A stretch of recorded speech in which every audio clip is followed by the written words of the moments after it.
With the re-election of Andrzej Duda of the far-right Law and Justice Party as president of Poland just a few days ago, it looks like Warsaw will continue on its path of undermining human rights.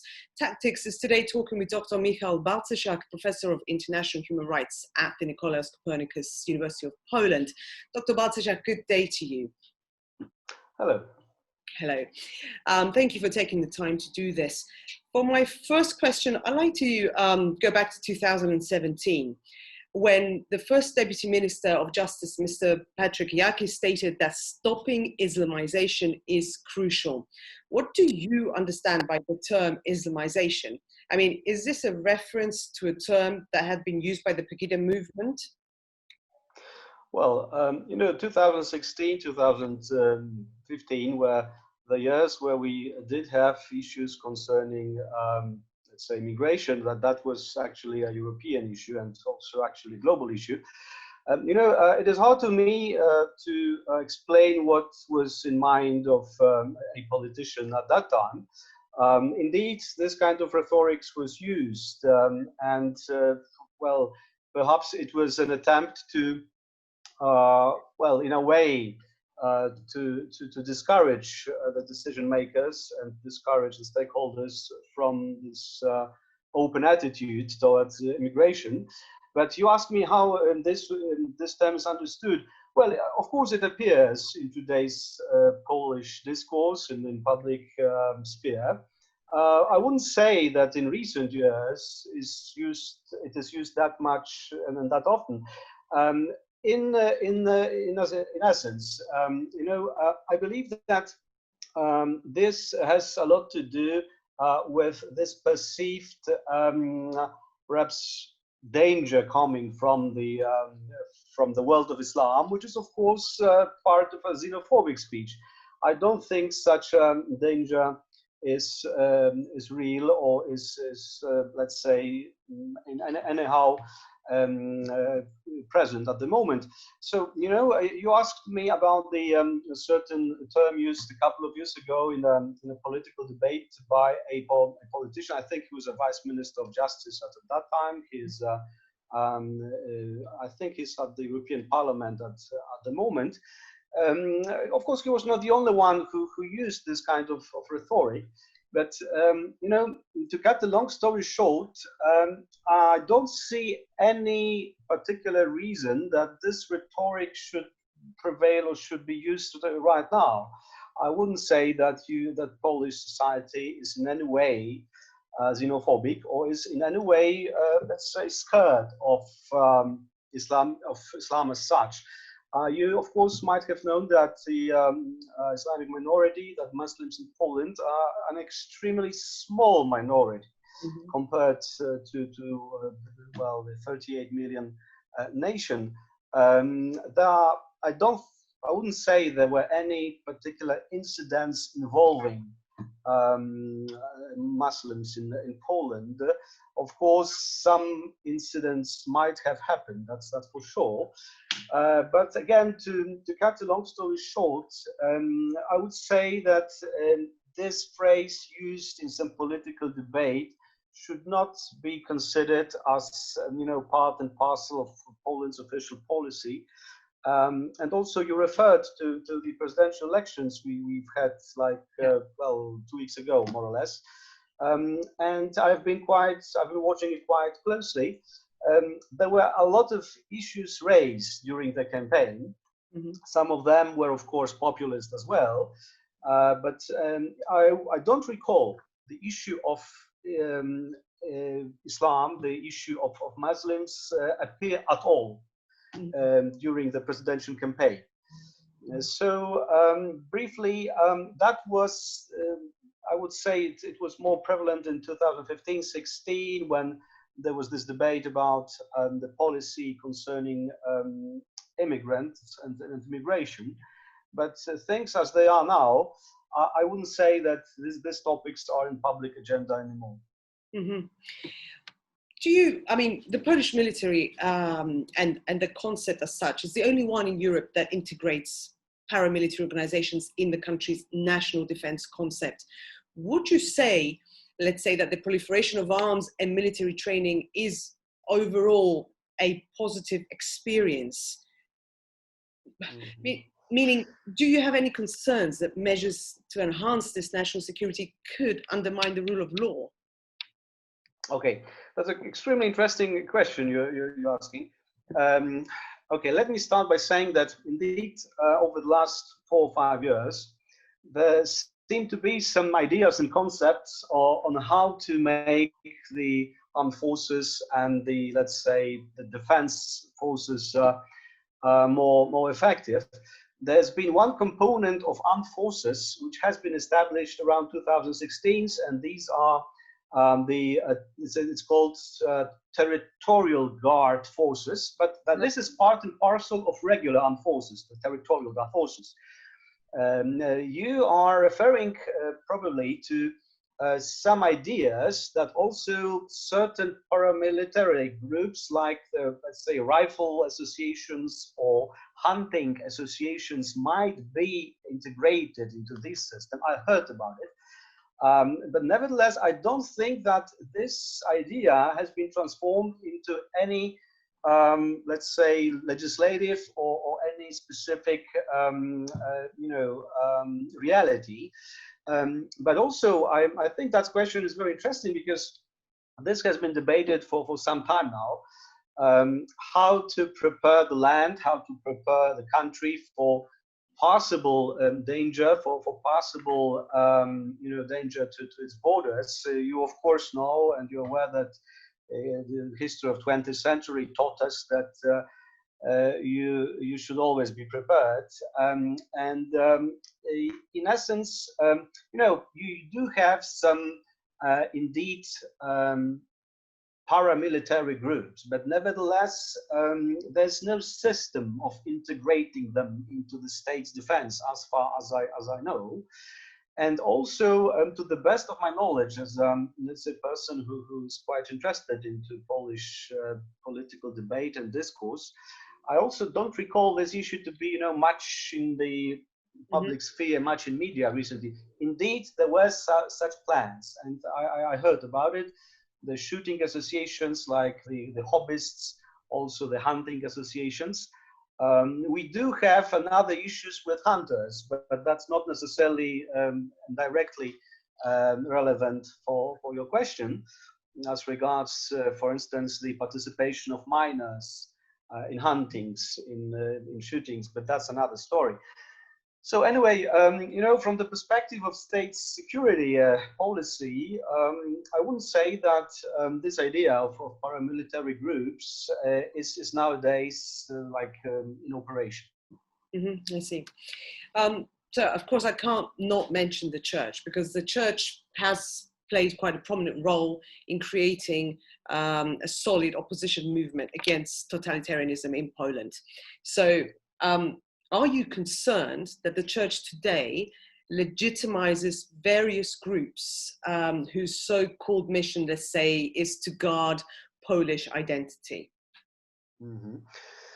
Well, another question that we could spend probably a long hour or two discussing, but of course you rightly observed that the role of the church in Poland is substantial, that indeed its activities in the 20th century also were extremely important in terms of the fight for independence, but also later in the 1980s in order to regain sovereignty. A church is an institution which is relatively strong in Poland, of course. Its influences matter. The degree of involvement in political life of the Catholic Church in Poland nowadays is less visible than it used to be 15, 20 years ago. Of course, the church is involved in public affairs as such. Some issues were, of course, regulated by the treaty, treaty between Poland and the Holy See. There are issues concerning, of course, there are issues concerning also church property, concerning teaching religion at schools, which also was actually a kind of solution which was elaborated in the 1990s. But you asked me specifically about groups that might or might not be supported by church. You know, we would need to go into some detail because if you would ask a representative of the church, which I'm not, they would probably answer that the church officially, of course, doesn't support any specific groups or parties or social movements. That's obvious that there are certain let's say sympathies, and certain parties and movements are closer to the Catholic Church than others. But you know, depending on the specific group, if you have a group in mind, we could go into some detail. But from what I can say from the political reality in today's Poland, I wouldn't say that the church is very actively involved on the part of a very specific group, or especially that, well, indeed, you do have incidents. There was a priest, for instance, who was in fact in charge of one of the quite populist and nationalistic groups. He was, to the best of my knowledge, well, dispelled from the church as such, and there might have been other incidents of this kind. But you know, what we should probably distinguish is between the church as an institution, as a part of a society as such, and from the well, let's say, individual situations, because they always have you know, sometimes you hear and you see more about this individual situation. So, you know, if there's any particular group that you would have in mind and you would like to discuss in the context here, then of course we can try it. But that's what I can answer generally. Not a particular group as such, but it is really interesting. It's always interesting to see whether the church and the state go hand in hand or not in what they believe. So in this case, and particularly with the new government, which has been re-elected, it's always interesting to try and understand if the church in Poland also supports what the far-right government might also support. Well, actually, the government is the same as it used to be since 2015. Yeah. I mean, there was a change. There was also no change on the as regards the presidency. But if you ask me whether or not the church supports the government, well, it seems they do not oppose it. That's my answer. But also, I am not a spokesperson for the church. I can tell you that in general and constitutionally speaking, and also from the side of, well, let's say, an observer, this neutrality of states vis-a-vis the church is more or less observed. I wouldn't say that the church is an active supporter of the government. However, I also cannot deny that, of course, the government tries to gain the support of the church from time to time. There is a particular issue which is quite controversial, as always in every state. There have been some attempts to restrict the possibility of legal abortion in Poland. And of course, understandably, that's what the church is arguing for. There have been some draft legislation and draft laws put forward. So far, these drafts have not been, let's say, approved. It is still under consideration. There's also a proceedings at the Constitutional Court where they discuss the issue whether or not abortion motivated by the, let's say, diseases and some health considerations concerning the fetus, is such an abortion permissible? And in this particular sphere, in this particular topic, of course, the church is arguing in favor of restricting the right to abortion. The government seems to be leaning towards it. However, no decisions have been taken yet. That's of course a decision of the parliament, where the ruling party at the moment has the majority. But as regards this issue, it has not been, let's say, sealed. Mm-hmm. And one final question: is there a danger of far-right terrorist activity in Poland? Well, that's another interesting question, and probably some people from, let's say, the law enforcement community, or would be better, so to say, would be better at finding the right answer. But let me try to tackle it. I don't think that there is any particular and imminent danger, not from the part of the populist or nationalist groups that you mentioned. You know, you might, of course, you're probably aware that Poland was relatively considered, and is still being considered, a relatively safe state as regards some terrorist dangers.